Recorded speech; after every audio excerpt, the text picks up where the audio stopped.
안녕하세요, 데이브입니다.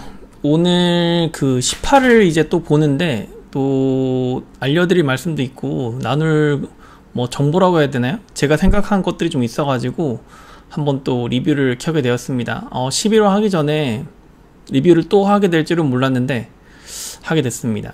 방금 또 재방송을 하길래 또 봤어요. 제가 유심히 보고 있는 장면들이 있었는데 그 부분에 대해서 공유를 좀 해드리고자 한번 보게 되었습니다. 제가 유심히 본 부분은 이제 파이널 미션을 가기 위해서 파이널 생방송 경연에 가기 위해서 미션이 하나 더 추가됐죠. 그 미션에 따라서 베네핏을 준다고 했습니다. 제가 이 문구를 정확하게 이해하려고 그 부분을 기다렸거든요. 제 방송에서 어떻게 말을 하는지. 생방송 파이널 미션에 참가는 인원은 18명입니다. 18명이에요.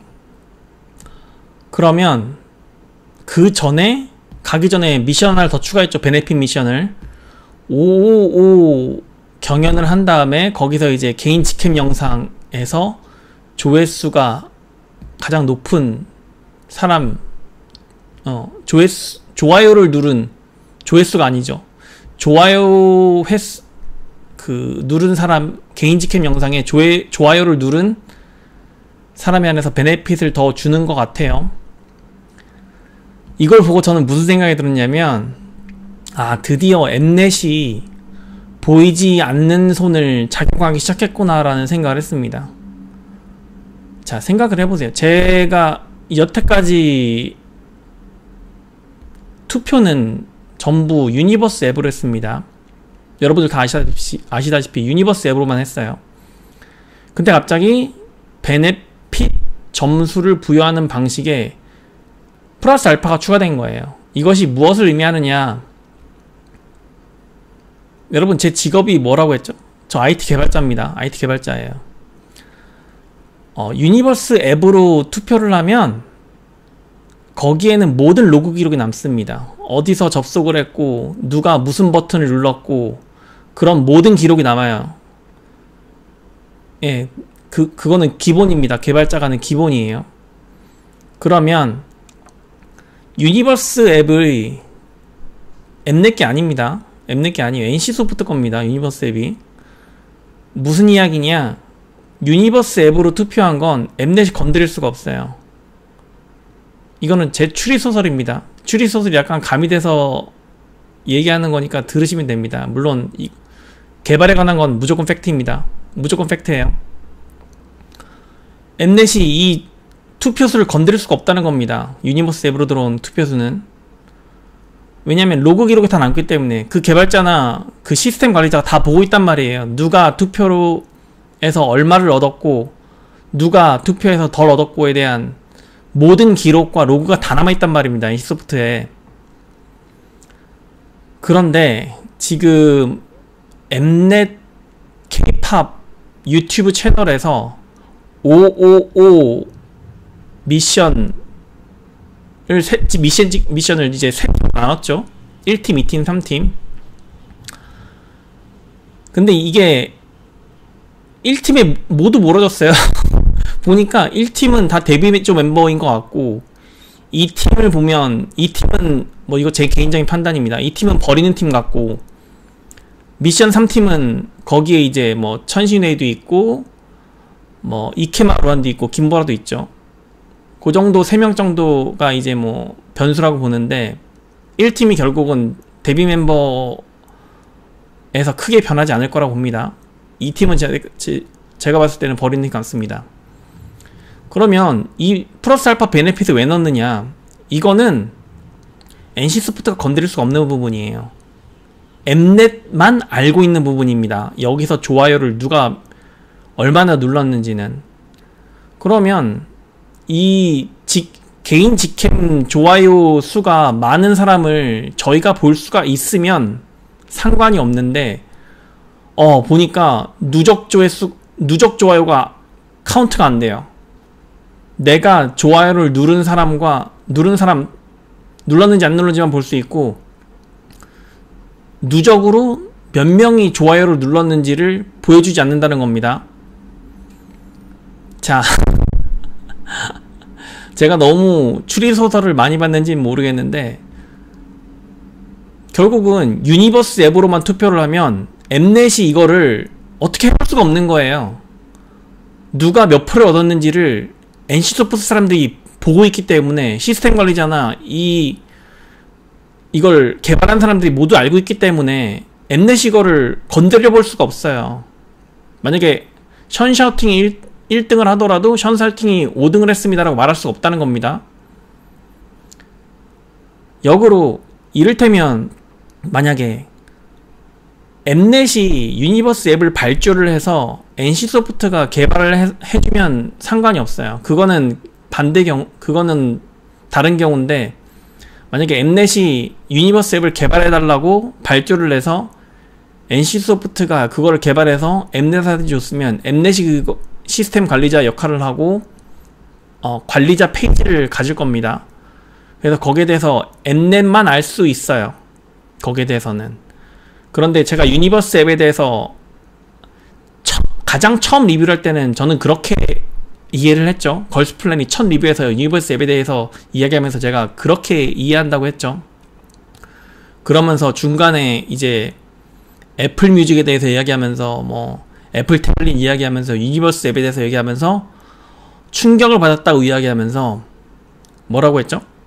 이제 하이브의 위버스 앱에 버금가는 NC소프트의 유니버스 앱이 있는데, 이것은 K-POP 팬덤 플랫폼을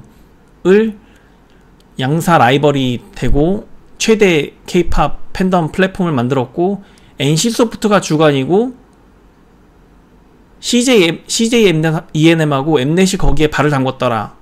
그러니까 주가 NC소프트고 객이 엠넷과 CJ ENM이더라라고 말을 했죠. 거기서 제가 정말 충격받았다고 말을 했죠. 그러면서 했던 말이 걸스플래닛 99 제작자는 도대체 한 게 뭐냐, 한 게 없더라, 이렇게 결론을 내렸었습니다.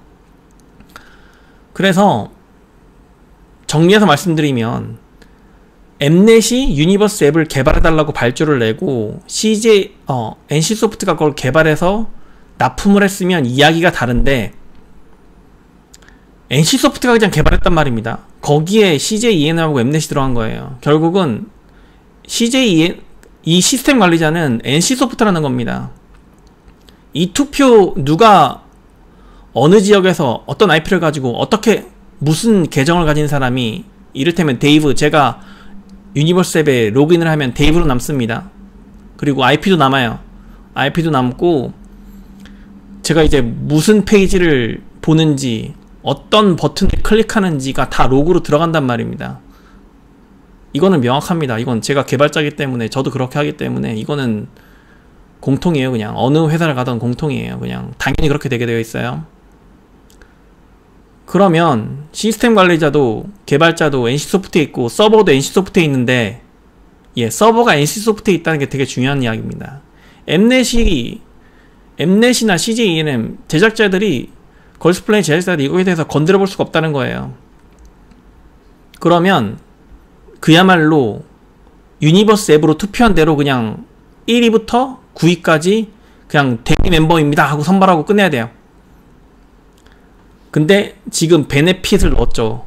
추가적인 베네핏을 넣었죠. 여기서 이 부분은 엠넷만 하는 겁니다. 엠넷만 하는 거예요. NC소프트가 관여할 수가 없는 부분이란 말입니다. 결국은 유니버스 앱으로 어떤 투표 결과가 나와도, 자, 엠넷 K-POP 채널을 통해서 개인 직캠 좋아요를 누른 사람을 엠넷이 결과를 보니까 여기서 바뀌었다, 그러면 끝이에요. 아무도 알 수 없어요. 이건 엠넷 말고는. 심지어 개인 직캠 좋아요를 누른 그 누적 좋아요 수가 카운트가 안 되잖아요. 아무도 모른다는 겁니다. 이거 누적 좋아요 수가 계산이 안 되고 있어요. 조회수는 보입니다. 조회수로 평가하는 게 아니죠. 좋아요를 누른 좋아요 수에 따라서 지금 베네핏을 준다고 했죠.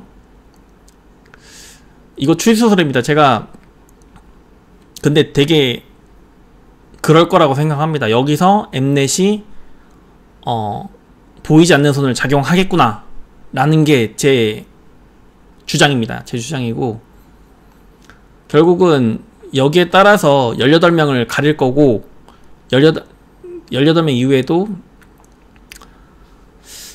그리고 마지막 생방송 경연 때 여러분 여기에 대해서 생각해 보신 분이 있는지는 모르겠는데 과연 유니버스 앱으로만 투표를 할까요? 저는 아니라고 보거든요. 그 생방송 경연을 하는 중간에 유니버스 앱으로만 투표를 한다? 제가 볼 때 이거는 좀 말이 안 돼요. 왜냐면 앱넷으로서 말이 안 된다는 겁니다. 이거는 NC소프트의 협조가 있어야 돼요. 그렇게 하려면 NC소프트의 서버 관리자하고 협조가 있어야 되고 이 실시간 현황에 대해서 유니버스 앱에서 실시간으로 제공을 해야 되는데 뭐 그건 어떻게든 할 수는 있겠지만 결국은 앱넷에 보이지 않는 손이 작용하기 힘들다는 겁니다. 결국은 실시간으로 투표 결과가 보이는데 아까도 말씀드린 거랑 똑같아요. 결국은 NC소프트로 서버로 들어온 유니버스 앱을 통해서 들어온 투표 결과 1위부터 9위까지 그냥 그 실시간으로 반영된 그대로 그냥 발표해야 된다는 겁니다. 앱넷은 그걸 원하지 않겠죠. 그러면 또 다른 전화로 하는 문자 투표라든지 어떤 유튜브 채널, 방금 우리가 본 유튜브 채널로서의 좋아요 클릭이라든지 별다른 플러스 알파 방식을 넣을 겁니다. 분명히 거기서 보이지 않는 손을 작용할 공산이 크고, 그리고 댓글 보니까 제가 천신의 언급을 했는데 천신의 뽑힐 확률이 있다 없다에 대해서 동의하시는 분도 있고 동의 안 하시는 분도 있는데 결국은 이겁니다. 지금 확률이 높고 안 높고는 결국은 엠넷이 결정하는 거예요. 마지막 생방송 경연, 제가 리뷰를 해오면서 누누이 말했던 방식, 마지막 생방송 경연 때 탈락 2기에 놓여있습니다 하고 9위에 딱 천신을 보여주면 천신에 무조건 뽑히는 거예요. 예, 그렇게 하면 천신에 무조건 뽑히는 겁니다. 물론 탈락할 위기에 놓여있는 멤버를 누구로 보여줄지는 아직 결정된 건 아니죠. 그거를 보여줄지 안 보여줄지도 미지수긴 합니다만 결국은 김보라든 천신회이든 마남이든 이케마 루안이든 지금 탈락할 위기에 놓여있는 멤버를 보여드리겠습니다 하고 딱 생방송 경연 날 보여주면 그냥 그 사람은 그냥 뽑히는 거예요. 여태 그래왔듯이. 그 여론 형성이죠. 결국은 그걸 조작이라고 볼 것이냐 안 볼 것이냐는 논란의 여지가 있습니다만 결국은 거기에 대해서는 사법적인 판단을 받은 바가 없죠. 받은 바가 없습니다. 프로듀스 105 시절에도 받은 바가 없어요. 결국은 그래서 지금 천신회의가 인기가 없고 노래를 못 부르고 춤 못 추고 그런 건 아무 상관이 없어요. 제작진이 거기 천신회의를 계속 여태까지 개인 중간 순위 9위로 보여줬고, 그리고 지금도 18위로 보여줬잖아요. 탈락할 위기를 2번 보여줬단 말입니다. 그러면 최종 생방송 경연 때도 천신회의를 탈락할 위기 멤버로 보여줄 확률이 높다고 저는 보는 겁니다. 그러면 뽑힌다고 보는 겁니다. 제 입장은 그런 겁니다. 그래서 이번 18을 보면서 제가 이제 마지막에 여진구 다른 분들은 이거를 간과했을지도 모르겠는데 저는 이걸 되게 유심히 봤어요. 베네핏, 이 미션이 마지막이 아니고 파이널 생방송 미션으로 가기 위한 추가적인 미션이 있다. 여기 엄청난 되게 주목을 많이 했어요. 그래서 여기에 이제 보이지 않는 손을 작용하지 않을까라는 생각을 하고 있습니다. 그리고 또 지금 미션 평가팀 3팀을 나눴잖아요. 제가 앞서도 말씀드렸는데 1팀에 다 몰아놨어요. 데뷔조를. 2팀은 제가 봤을 때는 죄송한 얘기지만 2팀은 버리는 팀 같고 버리는 팀 같아요. 3팀은 보면 이제 거기에 아까도 말씀드렸지만 이케마 루안, 천신회, 김보라 정도가 있고, 그래서 한번 보면 좋을 것 같아요. 그리고 유심히 봐야 될 거는 하나 더 있는데 미션 평가 영상을 클릭해보면 거기 디스크립션에 뭐라고 적혀있냐면 걸스플래닛 999 소녀대전은 일본 ABEMA에서 단독 방송될 예정입니다 라고 적혀 있습니다. 물론 동남아 방송에서도 독점 방송될 거라고 적혀 있긴 한데 일본 ABEMA 방송에서 독점 방송될 예정이라고 적혀 있어요. 이건 뭘 의미하냐면 일본인은 적어도 3명 이상 뽑겠다는 겁니다. 절대 일본인 1명 안 뽑아요. 3명 이상 뽑을 겁니다. 물론 지금 추세로만 봐도 히카루, 유리나 그리고 마시로는 뽑힐 확률이 높죠. 여기에 이제 추가적으로 노나카샤나 뭐 이런 친구가 들어가냐 안 들어가냐의 문제지, 유리나 마시로, 히카루 3명은 뽑힌다고 봐야 됩니다. 만약에 이 일본인 친구들이 이 3명이 안 뽑히고 만약에 1명, 뭐 유리나나 히카루 1명 정도만 뽑혔다고 봐요.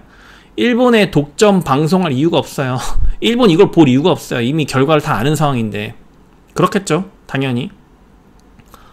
저뿐만이 아니라 일본 유튜버들도 이거 리뷰 엄청 많이 하더라고요. 보니까 거기서 이미 결과를 다 알게 될 텐데 독점 방송 했는데 일본이 이미 안 뽑힌 상황을 다 알고 있어요. 누가 보겠어요 그거.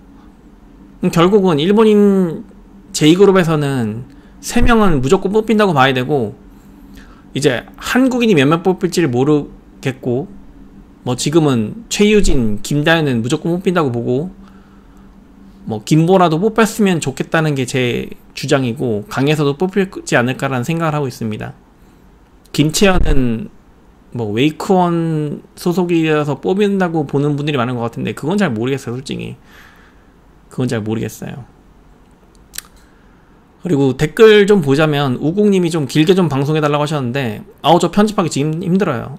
저 편집하기 힘들고, 그리고 구독자 수가 너무 적어가지고, 제가 여러분께 한마디만 좀 부탁드리자면 구독 좀 눌러주세요. 지금 49명이 구독자 수인데 구독자 1000명 정도 빨리 만들어주시면 제가 1시간 넘게 리뷰할 수 있습니다. 진심입니다. 구독 좀 눌러주세요. 네, 그렇게 할 거고, 뭐 저만큼 많이 보시는 뭐 분도 계시는 것 같더라고요. 김하늘님도 한 뭐 10화를 10번 이상 보셨다고 하는데, 뭐 저랑 같이 보면 재밌을 것 같다는 느낌도 좀 듭니다.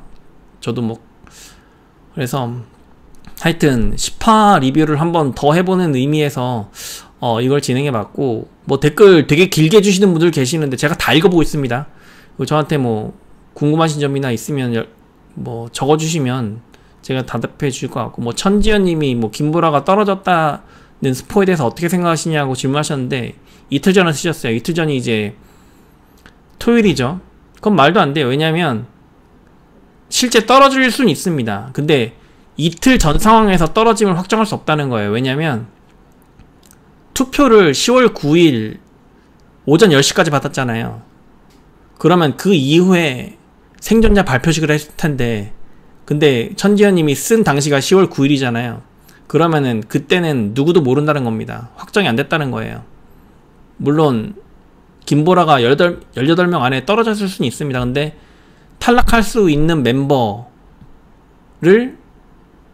3명을 유튜브 채널에 갑자기 공개하면서 김보라를 보여줬었기 때문에 아마 김보라도 서바이벌을 하지 않았을까라는 생각을 하고 있습니다. 이제 최종 멤버에 드냐 안 드냐의 문제라고 봅니다.